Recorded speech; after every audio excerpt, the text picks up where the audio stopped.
Welcome to the Daily Dose. This is another episode on the Free Thinker segment. Today we have Dr. Badjie. This is an exclusive. So, welcome again, Dr. Badjie. Thank you for having me. Always a pleasure. I mean, we've had you about 3-4 times now. Yeah. It means you are worthy of having. So, thank you for joining us again. I appreciate it. We're just going to go straight into it. I think we need to address the elephant in the room. Mm-hmm.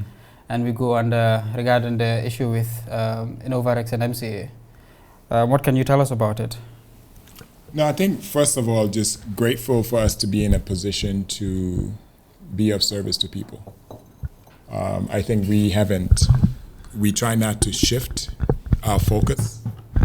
Our mission as a company, which maybe a lot of people don't know, is to provide a dignified lifelong companionship through holistic healthcare.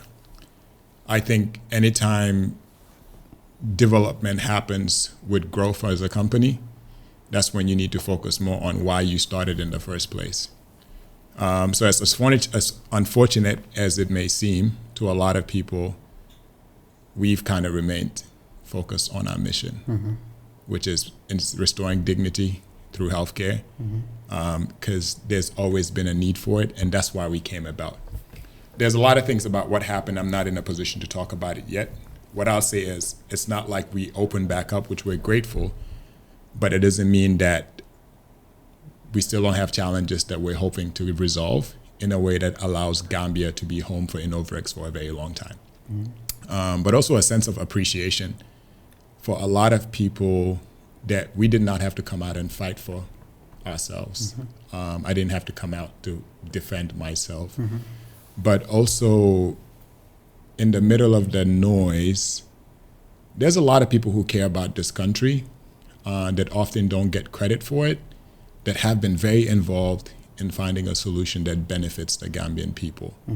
And that's what the focus has been on. So that's kind of where we are today. We're in a position where we could continue serving people, but it's not like the problem came and the storm went away. So yeah, that's kind of where we are.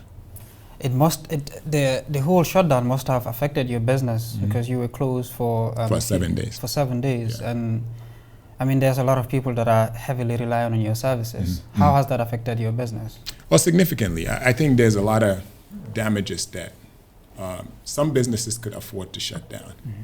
But if you're in the business of making sure life-saving medications get to people from Banjul to Basse, there's a ripple effect. And the best way to describe it is 7 days of not being in service could be a difference between somebody's mom being healthy at home or having a stroke in a hospital, right? 7 days without medication could be the difference between somebody who has a kidney transplant who needs medication to prevent organ rejection, having organ rejection, right? So it's a lot more serious than a lot of people. And those are some of the things that kept me up at night, kept the team up at night.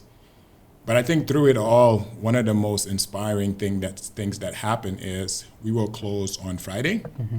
Saturday morning, our team was in the community still doing our free screening, right? So things continued.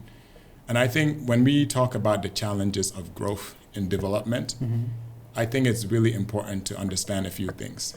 Solutions are not found on social media.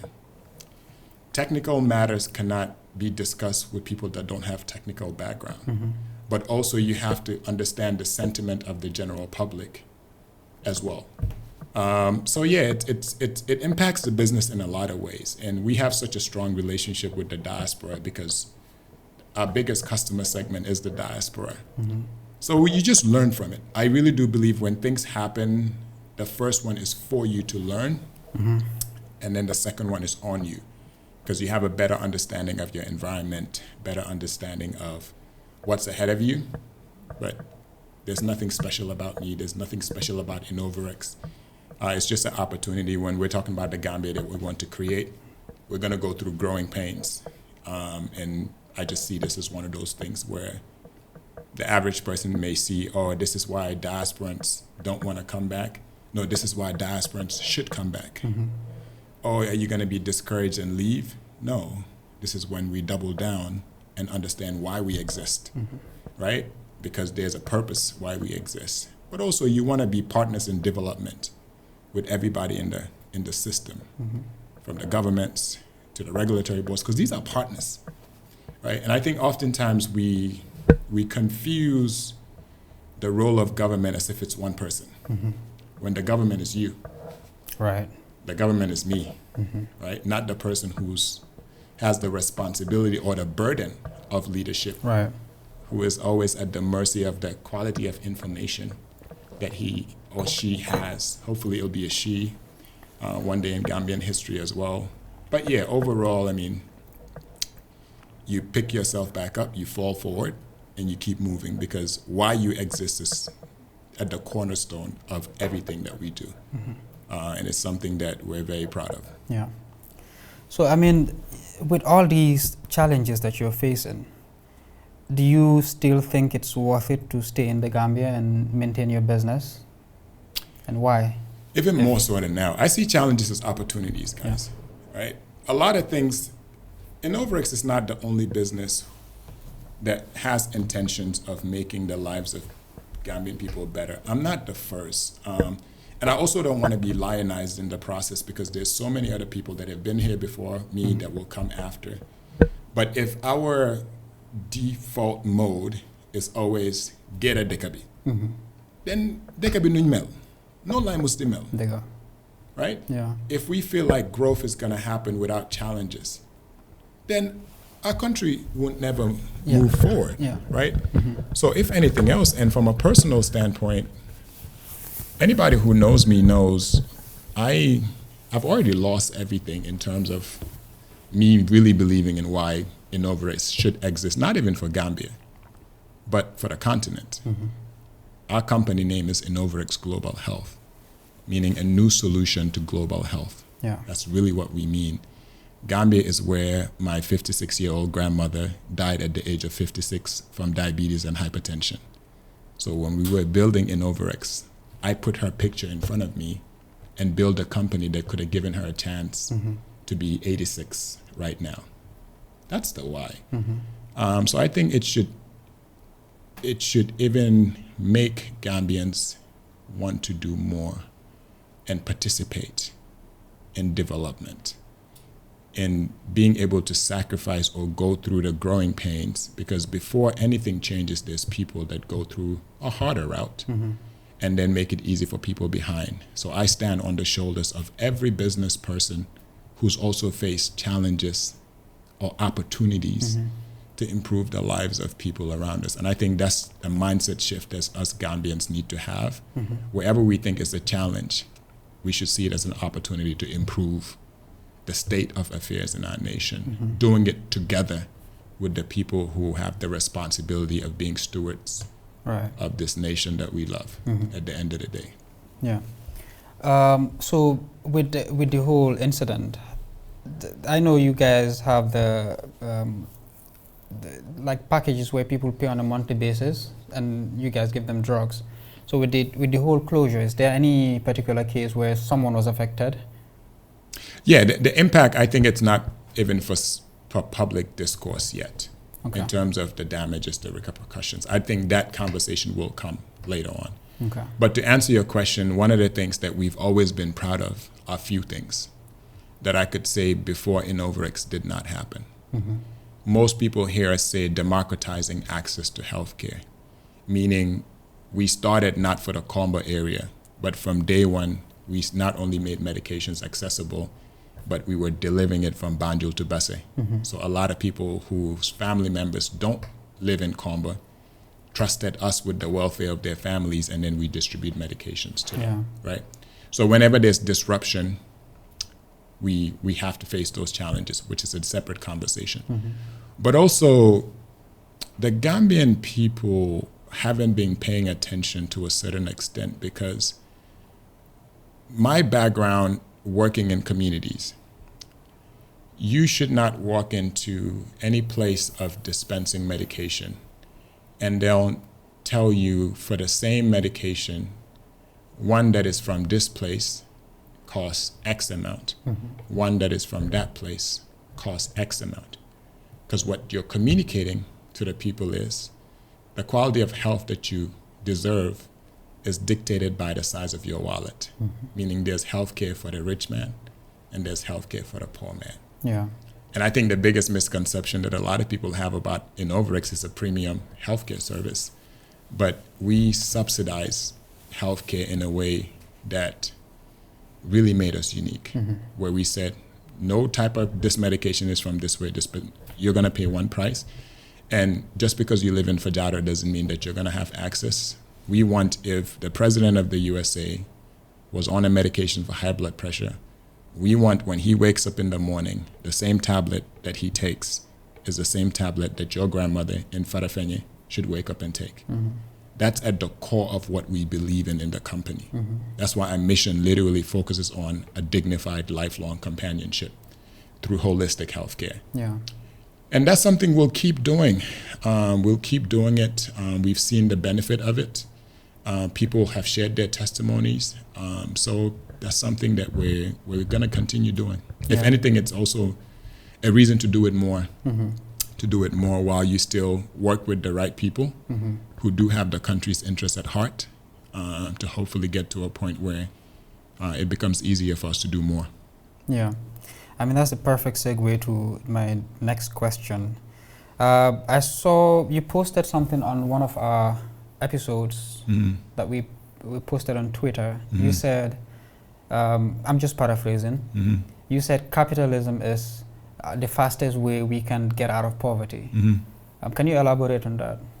Yeah, I think there's a lot of people that share this philosophy, and I think about even in Africa where people like Margaret Wada from Senegal has always had this philosophy that we should stop talking about poverty reduction. We should talk about prosperity creation. Any nation that wants to be prosperous has to cover, obviously, land, labor, and capital, meaning institutions that provide employment, meaning businesses that are viable and have a chance to compete fairly in the market.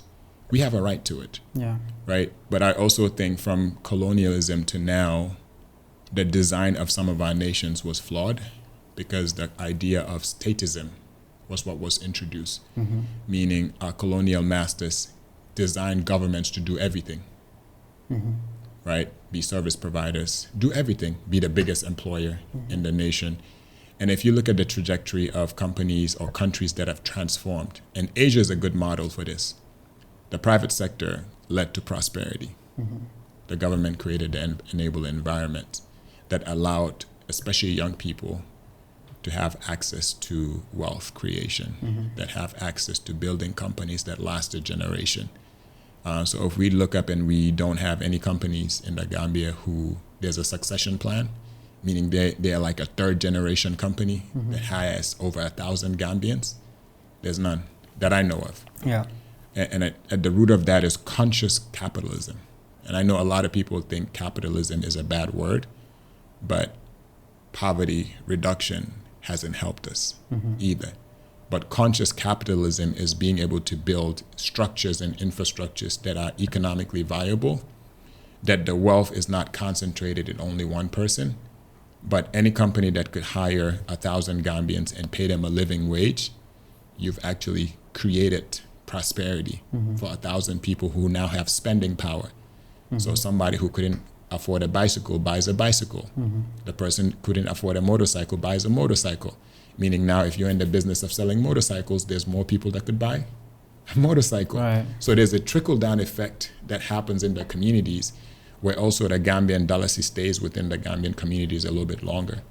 So I'm a firm believer in conscious capitalism. I think socially, companies with high social impact that are economically viable is our pathway to prosperity, and not the poverty reduction model, which makes us always want to commoditize the problems.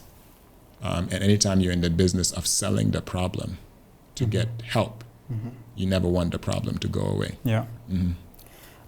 So do you think there are downsides to a capitalist society? Because I was having a conversation recently with Hassan, and he gave an example why sometimes capitalism can be problematic. and it's not entirely the person who is investing's fault, but it's just how the model is. So give an example where we obviously know the average salaries for Gambians. Say someone that has money comes to an environment where land is relatively cheap, right? And then they buy a huge plot of land and then develop it. Automatically, all the lands around there, their value go up. And if you contrast that with the average income for Gambians, it means Gambians can't really afford land, talk less of build. So these are some of the examples he made to why capitalism can be problematic to the average Gambian. What's your take on that? Yeah, I see that as power and influence in the wrong person could do a lot of harm. Power and influence in the right person could do a lot of good. I think the challenge where capitalism has shown or reared its ugly head has a lot to do with the core or the ethos of the person who is trying to capitalize on a society, which is why it's very important when people of the land participate in capitalism, because our humanity shows up more, right? That's the way I look at it. I see capitalism as just power. Power in the wrong person's hand, we know what happens. Because human beings are not designed for power. We're not designed for glory. That's why God tests us sometimes, where when he gives you money is power. And then you forget the fact that it's his tool that he put in your hands and not yours. That's when souls get corrupt and then things happen. So I think at the core of it is, how do we build a culture of people who have values and character to handle money, power, and influence responsibly to make the welfare of humanity better. So the same way you could describe, there's a lot of people who, if they had money, they would do a lot of good, right? But also, we also need to revisit what we consider as certain investments in the country as well too, where if the outcome is not increased employment, if the outcome is not increased salary, living wages, then it's up to us as a nation to revisit if this development or investment helps the average Gambian. And to be honest, Gambia is one of the places that it's too easy for you to generate wealth in this country without contributing to the human development quota. Because most companies that are successful, nobody knows what percentage of our revenue goes to employment. Right. Nobody knows what our average salary is. You could hear it in the streets here and there, because typically it's actually frowned upon if you come into the market and want to increase salaries, because they see it as you're messing up the market rate. When, as I mentioned in previous talks, the average Gambian cannot survive off $10,000 he take home, when a bag of rice is $2,000, where it costs $1,500 for a good internet. Where if you live in Busumbala, Lamin, that area, and you work in Fajada or Bakau, you could spend $1,500 a month, right? So that's a conversation we need to have. But it all comes down to, at the base level, people creating wealth, generating employment, and then the more value we create as a society, the more wealth we create. And then the responsibility of the person who's accumulating that wealth is to redistribute that wealth, not through charity, but through employment. Because we also have a culture where it's very easy for a Gambian to want you to give them money. But if you hired them to do a job, they won't work as diligently enough for you to create more value. So there's just a lot of cultural things that we need to revisit, but we can't talk about capitalism without taking ownership on how every Gambian wants to participate in building our nation through meaningful work, through value creation, through realizing that there's enough for everybody, and it doesn't have to be one person as well. So I think all those factors contribute. Yeah, so I mean, looking at that, one could argue that that's a lot of power in the hand of one individual, because it means you are relying on the person's humanity to redistribute that wealth through employment, through building the society that their business is in. And we had a guest recently that said what could work for Gambia would be like a democratic socialist state where the government is involved in day-to-day activities, you know, like just to be in control for the benefit of the average Gambian. Because at the end of the day, when you know things hit the fan, it's the average Gambian that it really affects, right? Where people are just living day to day. What would be your take on a democratic socialist country compared to a democratic capitalist country? Here's what I say: sample size. Yeah. Show me where it's worked. I think Koli the other day mentioned that Gambia is a startup company. We're 59 years old, right? Meaning everything that we've tried is an experiment, but also insanity is doing the same thing over and over and expecting different results. I don't think, that's just my personal opinion, I don't think we need more government involvement. We need government to, and when I say government, I'm always going to iterate the people are the government. Because sometimes as well too, I'm very careful with people trying to make every problem a political football. And that's dangerous, because the average person who influences how the country works will never show up on a voting ballot and have been here sometimes since all three republics, and they still hold a position of influence that dictates how countries move. But I think our civic education needs to improve because of that, because people only assign one thing to one person. And if you like Gando and Gando is the president, or you don't like Gando, you want to call all the problems in the country on the one person, when most people don't even have to understand the burden of leadership. How difficult it is to run a family, how difficult it is to run a company. Imagine that in terms of how difficult it is to run a country, right? So we have to always frame it not from a political lens, but from a development lens, meaning young people especially, we have to participate in development. That doesn't mean we need to participate in politics, right? But the model, I think, that makes it easy is you incentivize institutions that ease the burden of the system. Meaning, if I know your business has an opportunity to provide employment for 20,000 Gambians, I'm going to make it so easy for your business to not need customers, because as a country, I will be your number one customer. So now you know that you have an infrastructure in place, you're providing value, and now your biggest customer is the country. Most nations that progress in technology, in farming, in healthcare, the countries are your biggest customer. So you don't worry about marketing. Most institutions in the USA, and I keep always reference USA because that's what I know most outside of Gambia. But there's some companies that will never die in the USA because their biggest contract is the United States government. Right? You can never fail because they know if you as a company comes to this region and you could provide 10,000 employers jobs, those are 10,000 people that I don't have to take care of from a social welfare standpoint. So I'm going to make sure you have business. That's the type of involvement that we need, especially if you have the capacity to impact lives. And I think capacity is something really important as well too, because you don't have a right to opportunity because you're Gambian. And I think we need to have that conversation.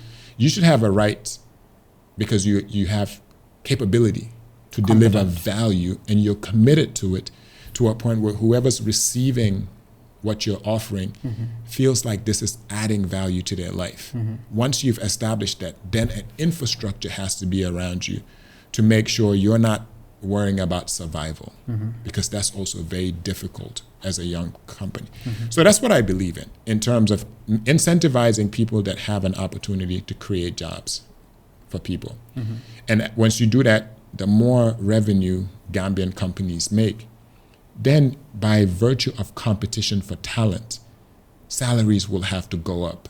Because if I know you're the best person in the space, and there's 50 companies that could afford you, your value just went up, right? So there's a trickle-down effect. That's the development model that I believe in, and it goes back to conscious capitalism and a government that's more a fertilizer for the system, but also a weed killer for the system, meaning you create the enable environment, but also any structure, system, that makes it difficult for value creation and capturing a lot of value, you remove it. That's what I believe in. Is it perfect? I don't know, but that's just what philosophy I align with.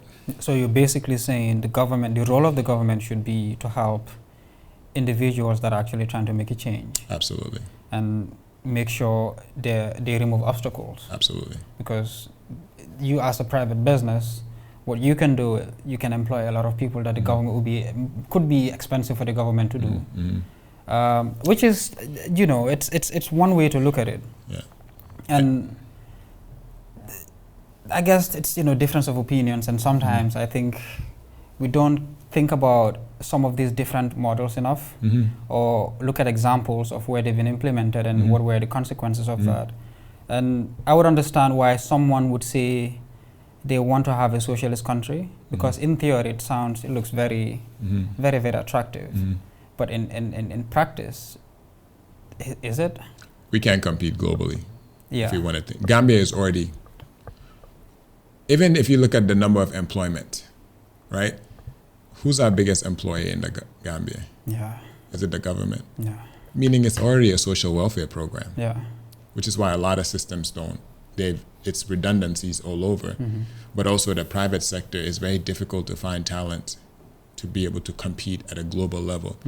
And I think Gambia is so small, but sometimes we fail to realize that even our neighbors are moving at such a faster pace, because what we lack or should be focused on sometimes is not there. I just don't think that model works, because we also haven't shown a propensity to want to pick ourselves up from our bootstraps and do the work.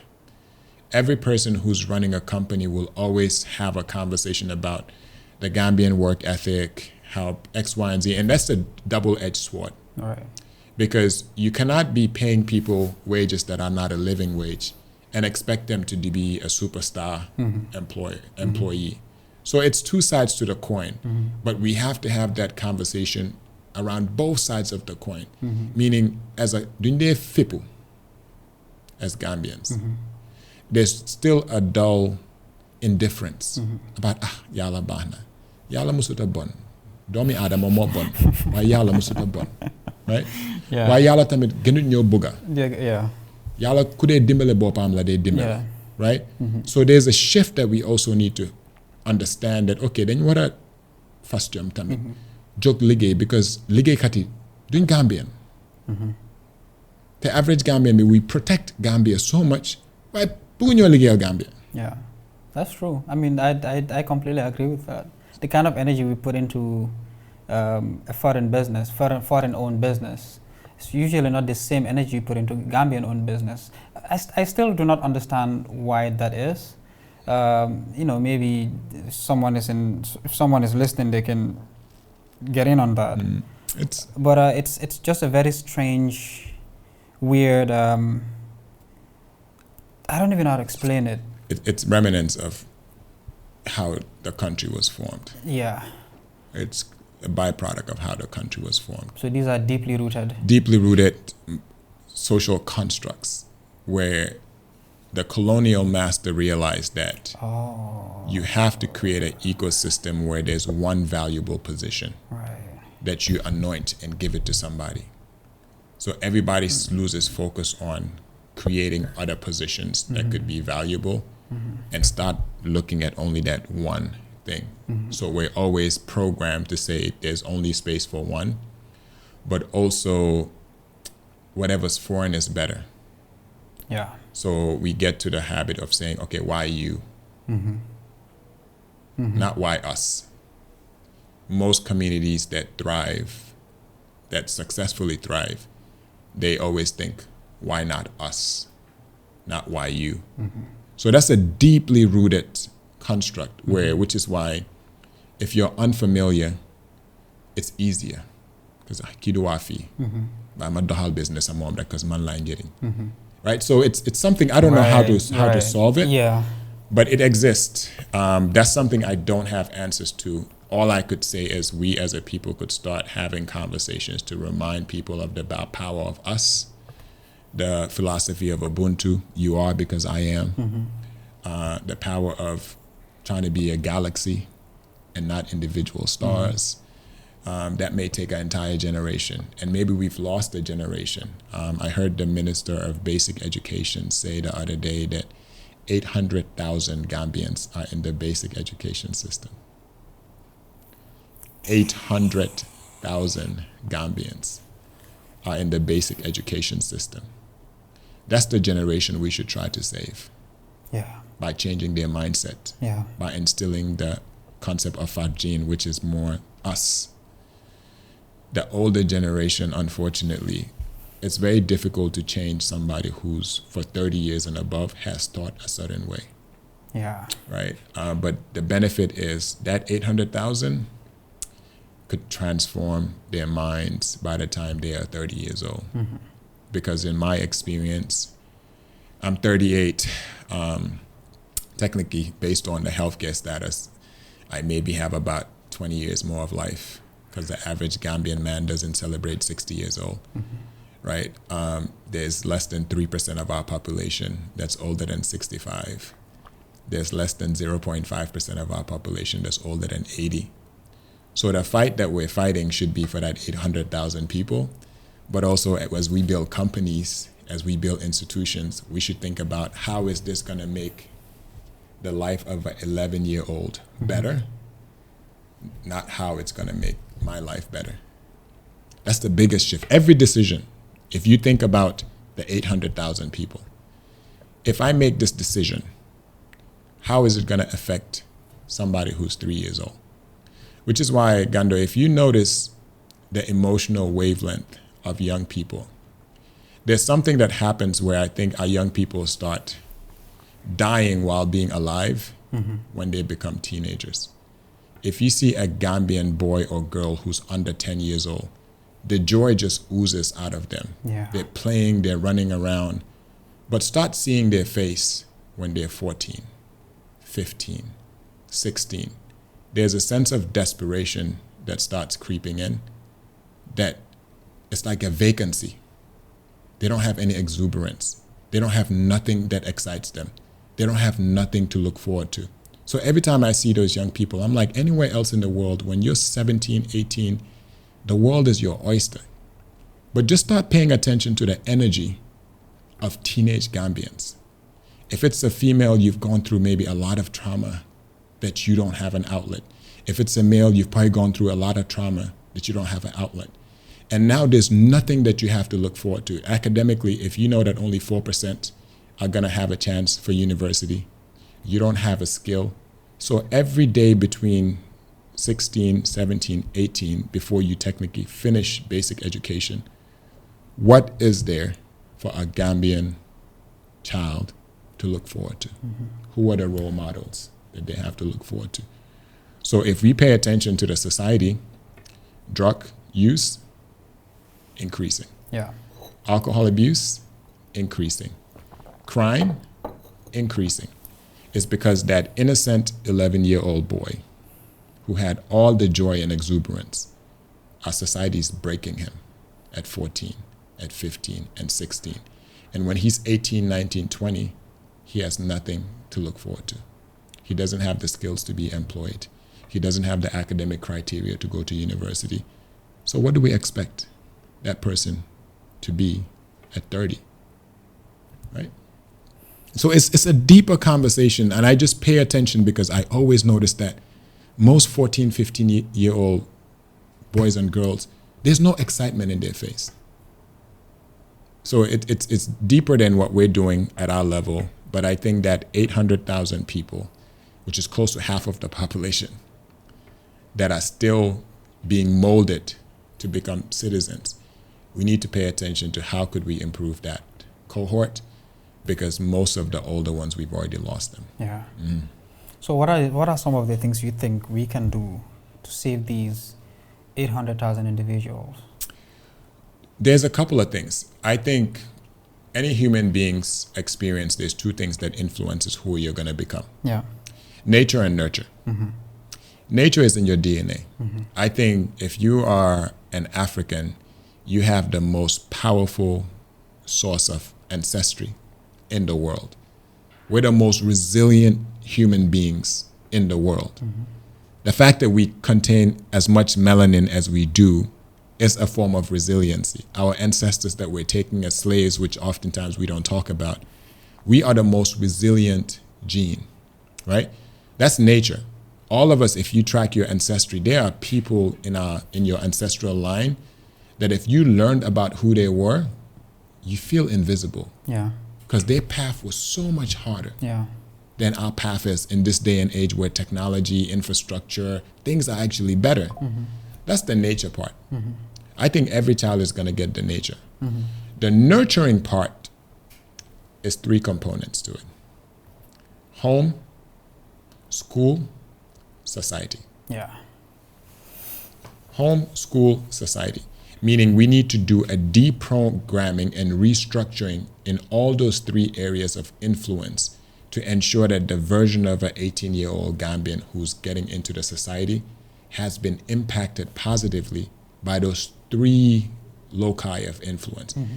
I typically will add the religious infrastructure as the 4th one, but I see that as society because that is different. And if anybody who studies spirituality and religion will realize that it's like a different language, but how do you build a moral character based on the teachings that these religions provide, and how do you understand the word of God to realize that your life has purpose and meaning, right? So those 3 things, meaning home, we need to re-educate how young kids are being brought up at our homes, making sure psychological safety is the cornerstone of a child's existence at home. Clarity in communication, being able to communicate with them, allow them to be vulnerable, especially if they're men, but also women sometimes. Cultivate a safe space for our young children. The school system has to just start realizing that everybody is gifted in one thing. Our school system should be an incubator for finding out what are you good at. So it shouldn't be a cookie cutter method of education. Yeah. But it should start with instilling a sense of pride in their history. Like they should start understanding that Africa is powerful. Being African is way more powerful than being Gambian because the idea of Gambian is a 59-year-old construct. So there's actually no such thing as a true Gambian. And that's why when we're protective about this Gambian identity, it closes us down. Somebody who believes that they're African first, who happen to be stuck in Gambia, sees the whole of Africa as their playground, which is why the average young Gambian has no interest to travel to other parts of Africa. Because our mindset is shaped around this small country of ours, where you know that if the moment you leave Gambia and go to another African country, you realize that the world is so much bigger than what our problems in Gambia are. But it's because we're not teaching our kids to think Africa. Yeah. That is powerful. It's everybody you talk to is like Banjul Bebase. Yeah. Like Senegal grind li. Wow. The boy, family boy, gis boy. You knew Senegambia. Yeah.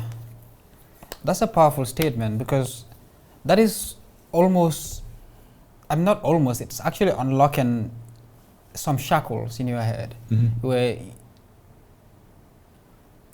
yeah, it's a mental box. It's a straitjacket because it closes you, and that's the biggest difference between non-Gambians. And I have a philosophy that I live by. Everybody who's African, I call you non-Gambian. I never refer to a black person as a foreigner. Yeah. That in itself is a mental construct. It is. There is no such thing as a foreigner who is black in the Gambia. You may be non-Gambian just based on your passport.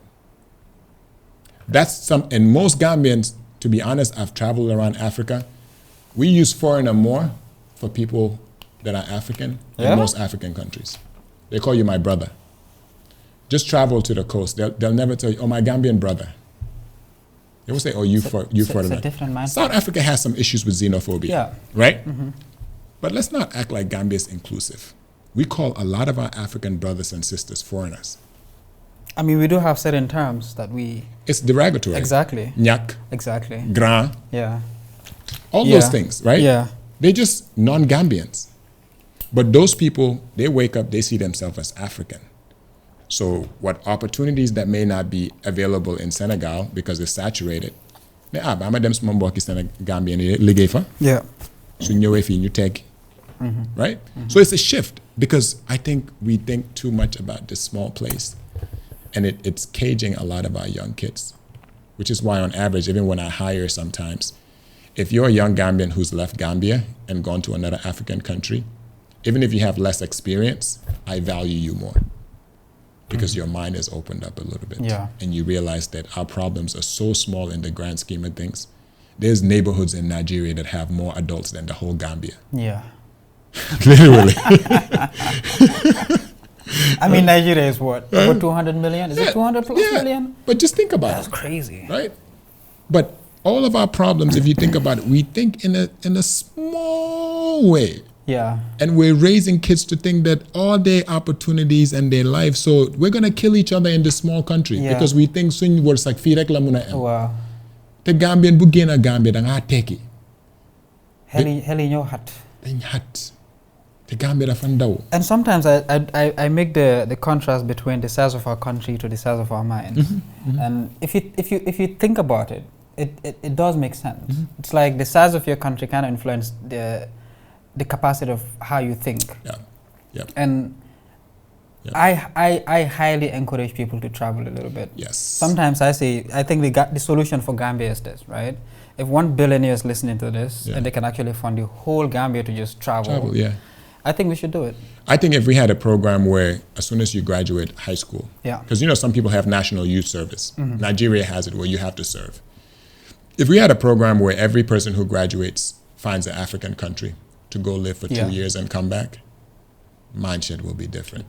Te xam nga ñu nekkut African su ñëwee Gambia dañ dee xam ne suñu xel yi dañ daw. Ñu dee bugg a nax. Ñu dee bugg a selmal. Parce que ñu ngi foog ne ñun tukkiwuñ. Xamuñ lu nekk si àdduna bi. soo ñu joxee lu ndaw rek ñu doylu. Even su ñooy def loo xam ne jaaduwut sax yeneen dëkk yi it's a bigger ticket size. I know what I mean.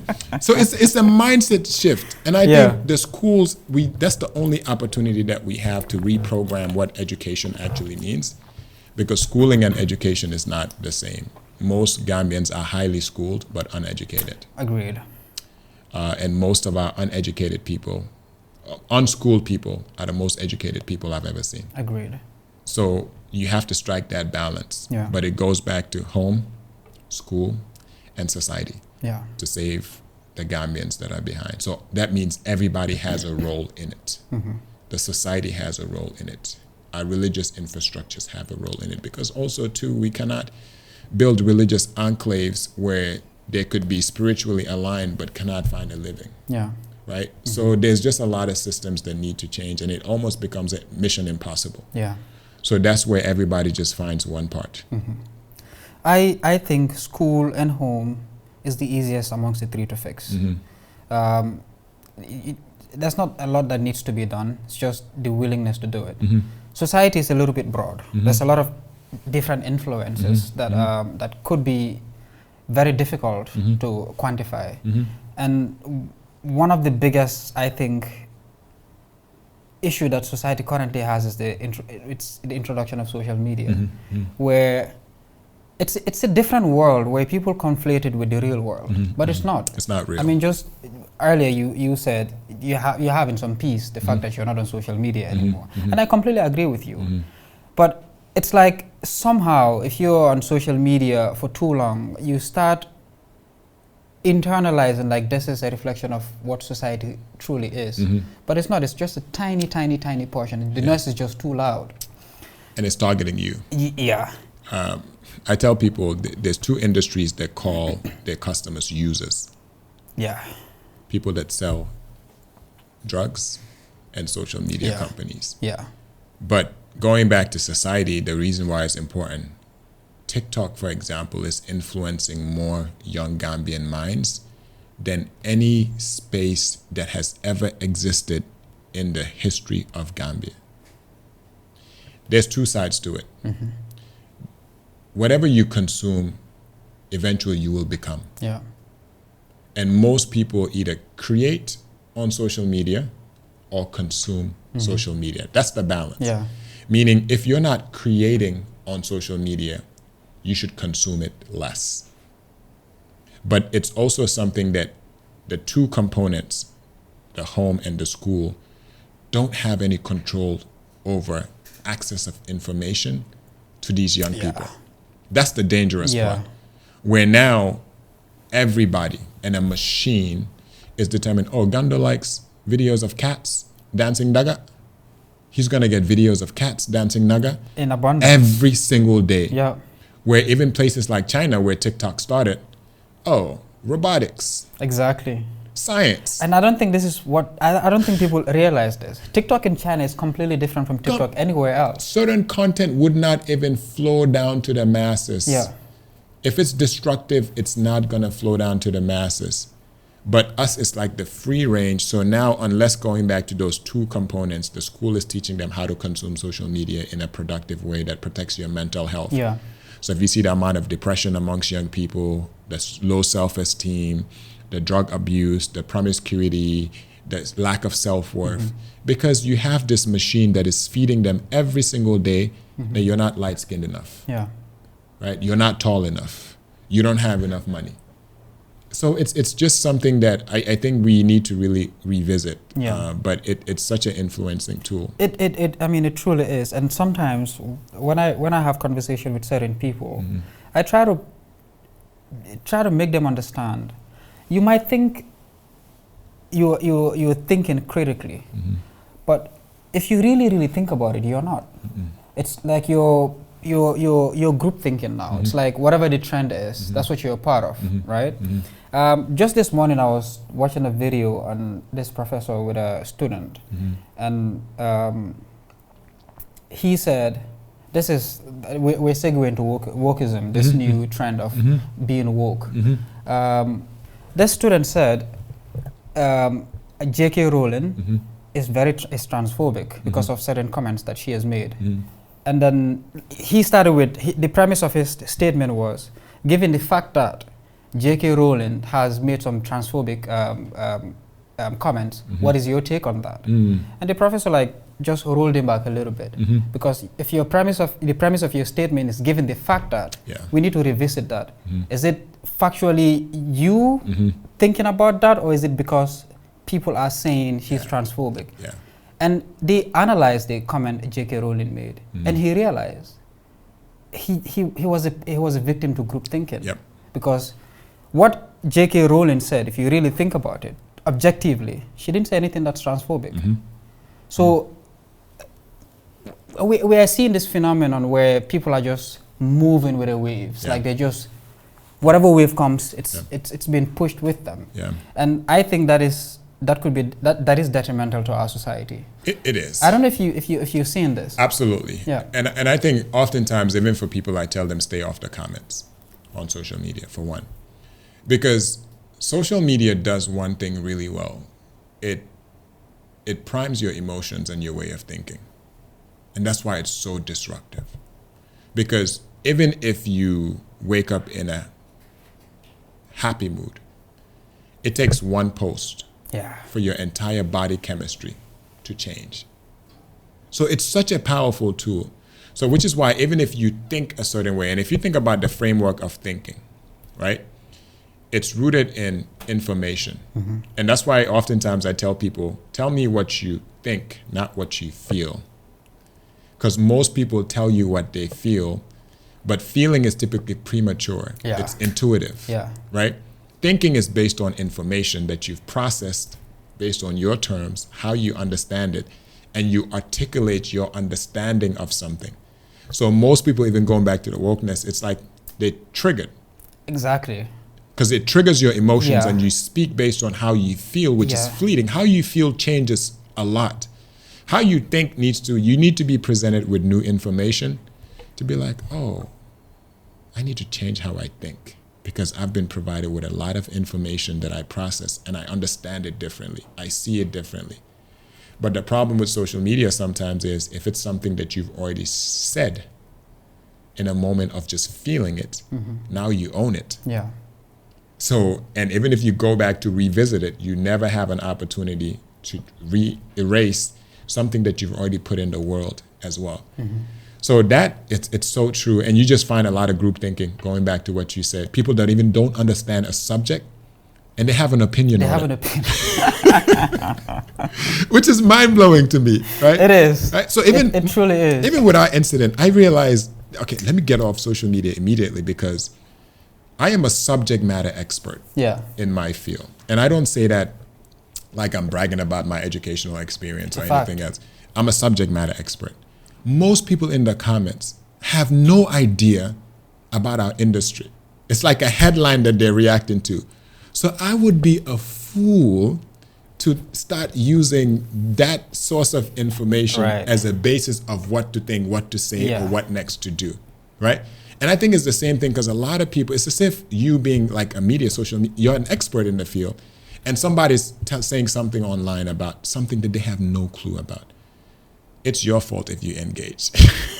I agree. Right? I completely agree. So it's just one of those things, but that's the downside to social media. But also part of it too, it's a place for a lot of lonely people to engage. A lot of people that are not productive to engage. So them engaging with you is their engagement or their escape for that moment as well too. So you just have to consider it and take it lightly, which is why you'll always be misunderstood. What you say might be twisted and turned to come out a certain way. So even in Gambia, we have times where somebody says something and then it turns into kililawa, lililawa, lilawahut, and it's just it could be very toxic sometimes. And I think this is as a result of we are not teaching critical thinking anymore. No. We're just going with the flow. You know, and this stems back to the schools, back to the homes, where even parents are a victim of social media. You go to homes now, you see the mayors and the past, they're just on TikTok all day long. They don't even realize what the kids are going through. And it's drama filled because I was laughing the other day. I was like, more people knew about our business from chaos. When I've been telling people every single anybody who's listening, I'm telling you from Banjul to Basse, I can help your loved one. But hey, then go teach. And it just goes crazy. But critical thinking, to what you said, they don't teach us to think. And it goes back to design. Our school system was a product of a colonial system that wanted to program us to be civil servants. When most people hear the word civil servant, they don't understand the construct of it. As in, I am your master. I need to educate you to be civil, meaning you're barbaric. To be a servant. And then to serve my interests. The statement itself, it's evident. But so the education system, even if you go back to colonialism, and people like my father, he's worked for 3 republics. He is the ultimate civil servant. And these are conversations I have with him. Like, they educated you guys to hold the line for the colonial infrastructure. And he hates it when we talk about this, but just think about it. So to critically think means you reserve the right to change your mind when presented with new information. So think about how many structures in our society make it almost illegal for you to change your mind when presented with new information. So school system, they teach you to remember. Even if it's write an essay, they are grading you based on a pre-established agreement or a notion. So you could go against the concept of any philosophical idea and you want to focus on, no, this is what I believe in. This is how I see the world. And you'll fail the test. So we don't critically think. So now if a child, going back to the 800,000 people, and not taught how to process information and think about it to see how you understand it, they become employees that wait for you to do everything because they've never made a decision in their life that matters. They'll wait for you to tell them clap. They'll wait for you to open the door. So they've literally removed the one aspect that separates man from animal. It's critical thinking. Agreed. God gave man the ability to create, and creation is a process of critical thinking. It is. Like you empathize a problem, you find a solution. That's what separates man from animal. And that faculty is the one thing that we've dulled out for a lot of people, where most people, if you ask them, what do you think? They will tell you what society thinks or what their family thinks or what the school system thinks. And you're like, no, I want to know, what do you think? Exactly, because going back to the professor and the student, that was the same thing the professor was trying to get out of the student. I want to know what you think, not what people think. And I think he didn't even realize it. He was like, I don't think what she said is transphobic, but I can see how other people, right? I mean, if you said you don't see how that is transphobic, how can you play the devil's advocate and now say, I can see how other people think this is transphobic? It's not really thinking. It's not thinking. You're still trying to, you know, tell yourself that I'm thinking critically, but at the same time, I feel how other people might feel about this. You're still going in circles. It's going in circles. And even if the word critical thinking, meaning you want to be a critique about information that is being presented, meaning the moment you group think or you agree before you think, you've stopped critically thinking. So any new information, like, okay, how do I understand it? What do I think about it? Is that how I feel or what I think? You take how you feel, you set it aside, because emotions are like the waves in the ocean, they come and go. And then you start scrutinizing. Well, maybe I align with the fact that I would want my daughter to be married to a man. I would want, you know, if God blessed me with a son, for my son to be married to a woman, because culturally that's what I align with. So meaning I don't think it's transphobic. Maybe that's her point of view and a perspective. And that's okay too. Exactly. Right? Exactly. So it's just a matter of processing information. Exactly. Because what she said was, she said she doesn't care how people feel or the decisions they made or sexual partners they align with. But sex is real. That's what she said. And then the whole Twitter community just came. When chaos, cancel culture kicked it. Like, this is trans. I mean, she said sex is real. This is an objective truth. Sex is real. Whether you think you are a non-binary, whatever it is, it still falls under the realm of sex. It's still sex. It's still a biological fact. But it just comes back to where people are triggered and they're not really thinking about these things. And it's like there's a whole community that's just waiting for someone to react. And it's just the world that we live in right now, unfortunately. You know, it's wild. Another issue that it's popping up right now, and I think it's slowly encroaching into the Gambian society, is the gender dysphoria, which is, as you're in the medical field, you are privy to certain information where the average people like myself are not privy to. What's your take on gender dysphoria currently? And from what context? Just from a medical point of view. In terms of, is it good or is it bad? Anything. What's your take on it? Just what's your take?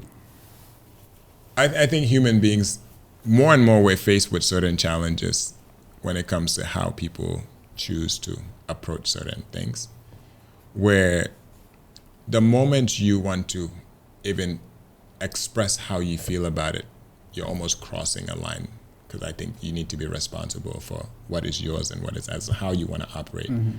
But on the back end, I think irrespective, I think the fundamental principle that all humans should live by is, one, do no harm to your fellow human being, and don't judge them because they may do or want to act a certain way that you don't align with.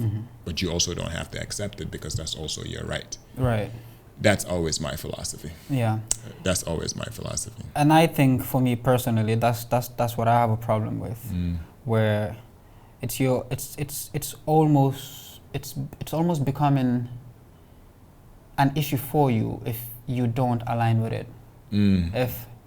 If I identify myself as say I'm a woman today, it's like you're almost forced to accept that I'm a woman. If not, it's a problem. I mean, we're seeing in places like Canada where people are actually losing their jobs for refusing to address people by their preferred pronouns. And I think there's a lot of influences that happen in Gambia which is stemming from Western societies, whether we believe this or not, because how we dress, the kind of media we consume, you know, things that we align with, is as a result of Western influence. I mean, we have our local musicians, right? We have like the likes of Jaliba and all these people, but our modern artists, they're emulating Western music. If you think about it, our modes of dressing are Western way of dressing. There's a lot of things that we are emulating from the Western world. And my fear is there will come a time where we just take in everything, the good and the bad. And what we can do, from my point of view, is we need to talk about these things. It should be, how can I put it? Empathy should be part of your human makeup. Absolutely. You should empathize with people. Absolutely. Because there's a concept in Islam where it says, if you see someone behave in a certain way, you don't judge. Because if you live the life that they lived, you could have been the same thing. You never know. So always empathize with people. But there's also where we have to come to a conclusion where there's some sort of an absolute truth. Because if there's no such thing as an absolute truth, society will crumble as we know it. It becomes subjective. It becomes how I feel about things. It becomes my truth instead of the truth. Yeah. And that's what I fear. Yeah, and that's the tricky part, because I think a lot of people have started defining what truth actually means to them. Yes. Where it's not singular. You could say the word of God is truth, and you still have people that say, nah, that's not the truth. But to what you said, I think if you see the world through human suffering, it makes you a better human being, because everybody is suffering. You could have a conversation with everybody who may seem normal on the outside, but you don't know what led them to be or think a certain way. So the moment you assigned judgment or cast a stone, you're negating almost like a wealth of suffering that you're not privy to. But at the same time, too, it goes back to nature and nurture. I think nurture influences a human being more than nature. Agreed. Meaning all these things that we consider are not African. Meaning Africans need to hold the line and be okay with it. The same way there's certain aspects of our culture that when we go out, other cultures and societies hold the line and say this is not our culture. Most societies do that in a nonviolent way, in a tolerant way. They may understand you. They may see you as like, okay, that's different. That's how you do it over there. But over here, this is what we do. And that's why the home and the society is so important, because yes, there's going to be a lot of ideology now that because we consume a lot of things and we don't have enough of our own media, we're really not reading books at the rate that we should be reading books.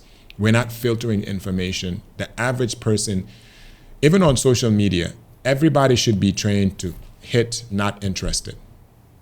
If you see something that doesn't align with you, you do that 10 times, the algorithm knows who you are and it'll remove all the nonsense from you. Agreed. The same way now, I have a 5-year-old daughter in the USA, Aisha.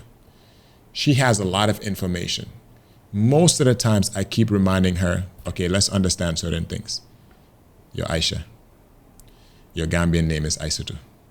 Your African name is Banyako, right?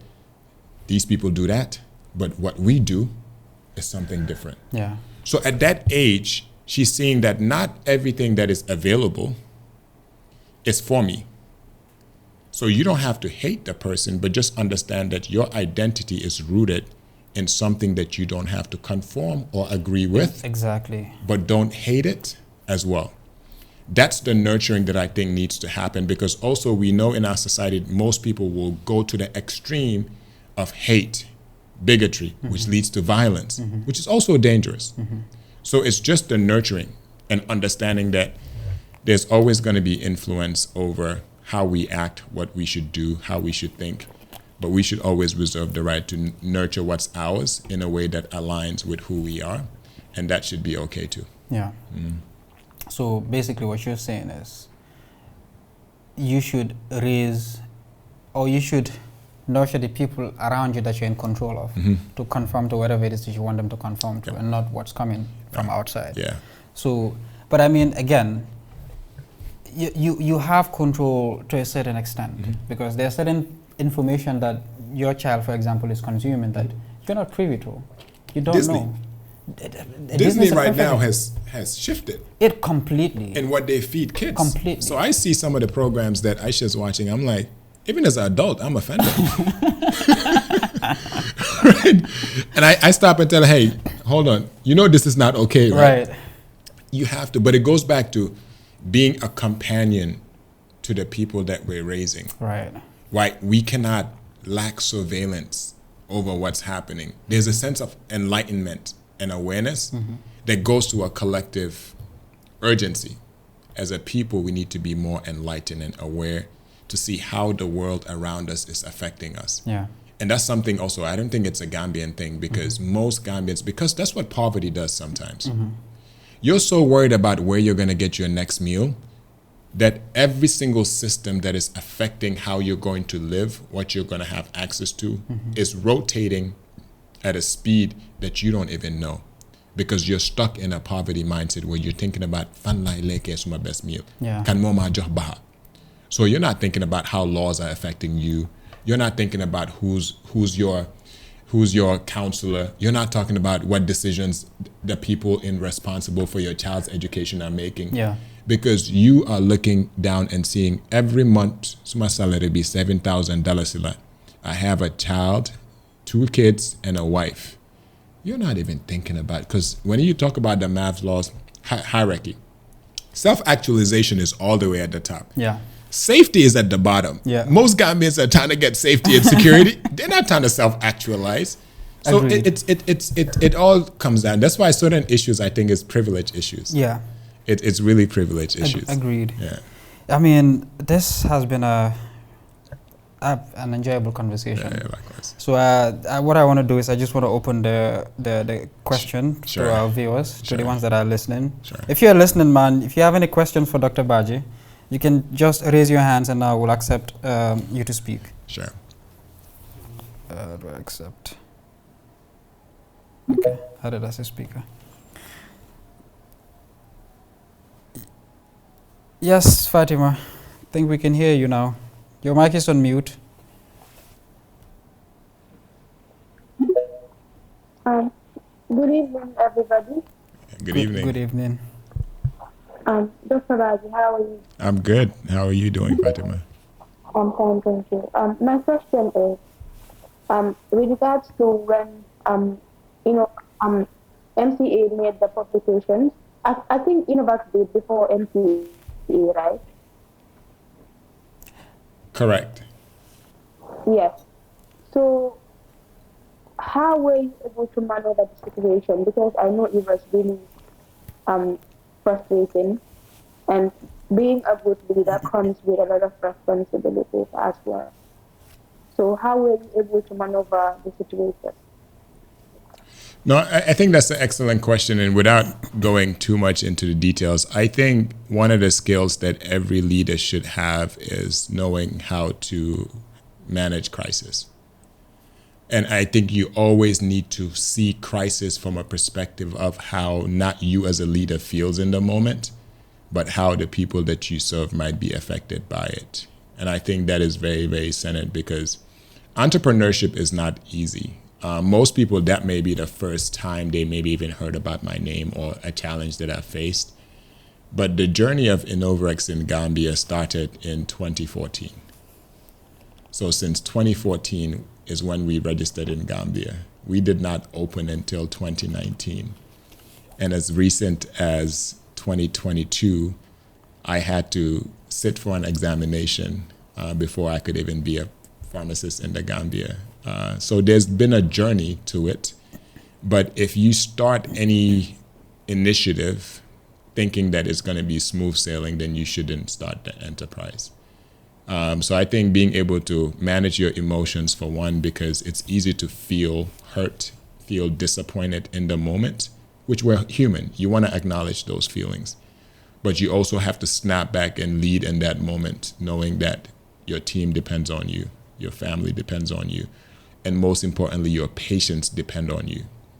And as I was mentioning to Gando, Gambia is not why we started. It's just where we wanted to start. So we've always kept that perspective. And what I told my staff when we reopened was that now is the time that we double down on excellence and show people why we exist, but also not bu ñu rusloo ñu ñu taxawal ak ñu ñu sigil in that moment where we needed it the most. And that's our frame of mind right now.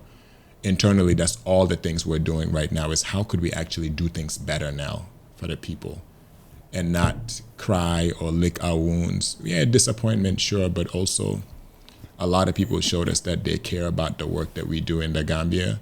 So our way of repaying them is to actually improve everything that we do, try to make it better, but also thank a lot of our leaders in the country that oftentimes don't get credit for stepping in and leading in situations where people are affected.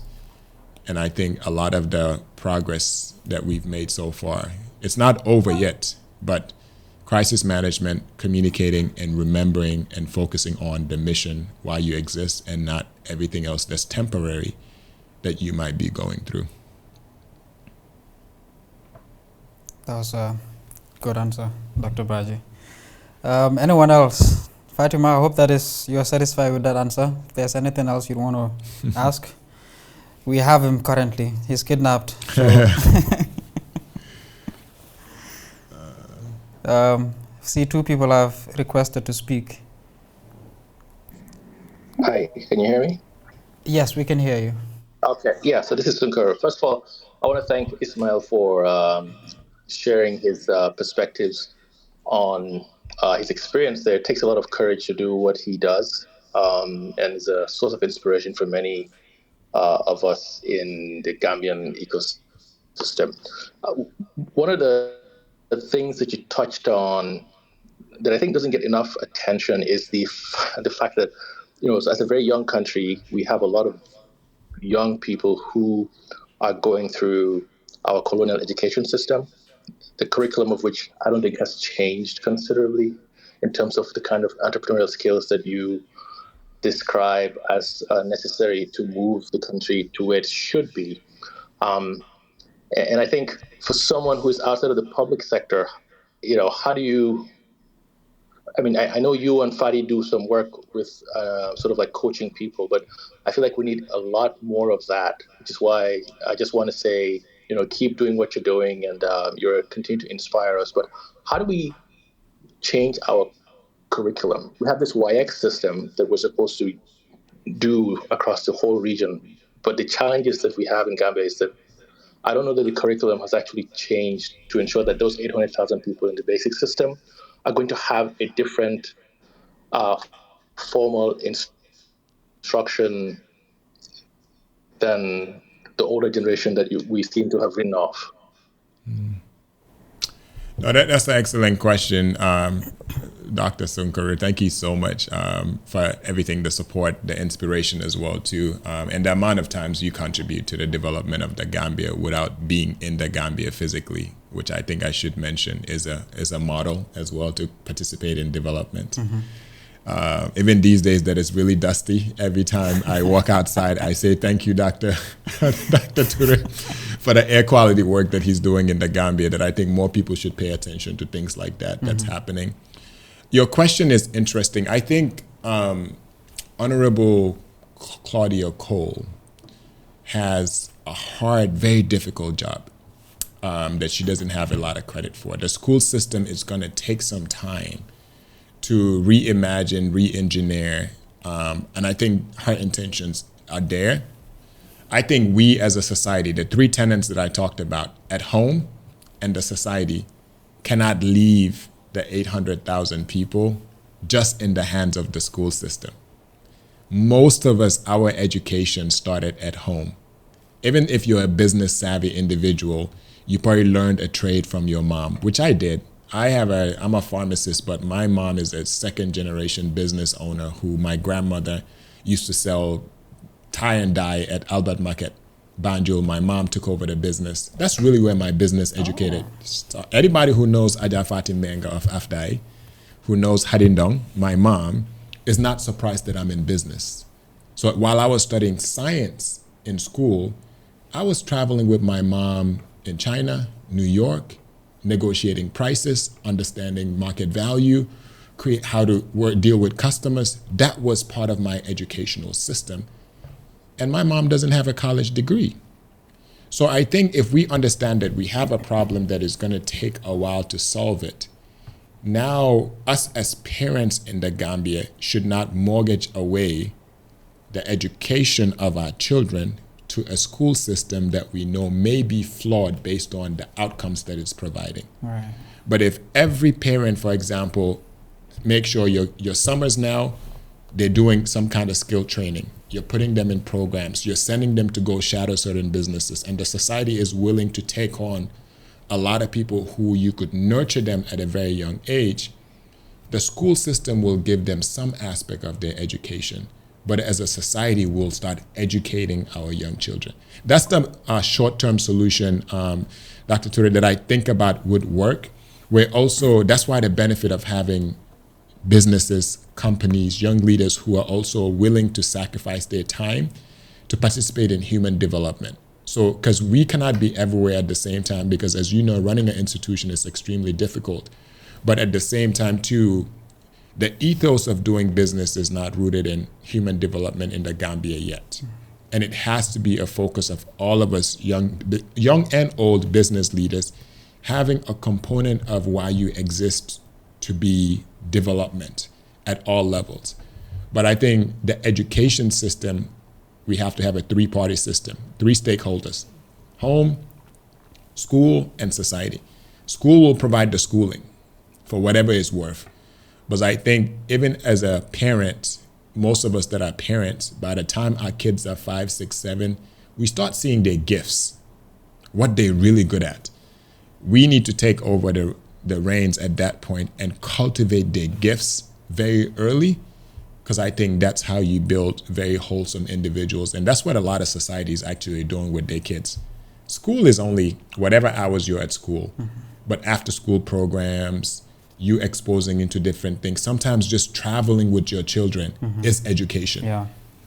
Right? So there's just a lot of things that we'll collectively have to do. That way we also don't sit back and react to what's not working for us without participating in a solution to make it a little bit better. So for every school curriculum that is flawed, we have access to books that we could make our children read. Yeah. As a parent, you could teach them about Timbuktu, teach them about the kingdoms at home. That is education, right? So active parenthood is important. Participating in observing and shaping their outlook, their mental health, safeguarding that is important. And then the arithmetic, trigonometry, whatever that they get from school is still useful. Yeah. But let's just not mortgage entirely away to the school system. Agreed. I mean, we had Uncle Tuff here. He said Gambia needs skill centers. We don't have enough of skill centers in the country. And if we look at it, it shows that we don't have enough skilled individuals in the country. And I guess that would be a good way to start moving. Yeah. Try to get skill centers. People are importing skills. Yeah, which is Think about unfortunate. a population that is so young. Yeah. And most business people that require skills have to import skills. It should be unacceptable. Right. It should be unacceptable. So